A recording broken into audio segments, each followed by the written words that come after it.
For this example, I'm going to go ahead and work problem 6c of the review, where it gives us log 2x plus log 2 10 minus x, and both x and 10 minus x are exponents equaling 4.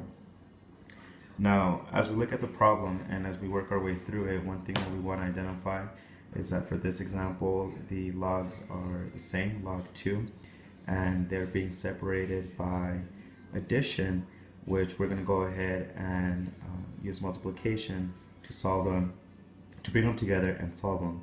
So that is why it's written as log 2, because both, even though they're two separate problems, they're both the same log. So it's log 2, and then you want to multiply those exponents of x and parentheses the 10 minus x equaling 4.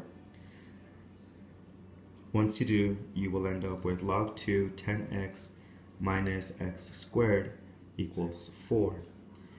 We want to go ahead and eliminate log 2, so we will put a base of 2 in the front, and that will eliminate it. But what you do to one side, you have to do to the other. So on the other side of the equation, that 4 will now be an exponent, and the base will now become 2. Working that exponent, the 2 to the 4th power, 2 times 2 times 2 times 2 is 16. So that's how we get the 10x minus x squared equals 16. And you want to get everything on one side. So I went ahead and rewrote the problem as x squared minus 10x plus 16 equals 0. So I went ahead and rewrote it so it could equal to 0.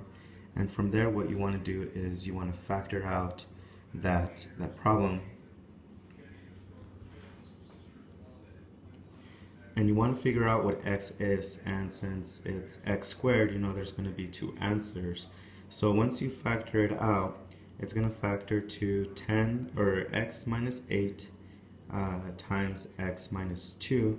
That factors out to the x squared minus 10x plus 16. And when they're equal to 0, in order for the first side of the factor, x minus 8 equal to 0, you have to put an 8 replacing the x. That way, when you take it away, it equals to 0. And the same thing for the x minus 2 equals 0. If you replace x with 2, it makes that equation true. So for this problem, we found out and figured out that x has the value of both 8 and 2.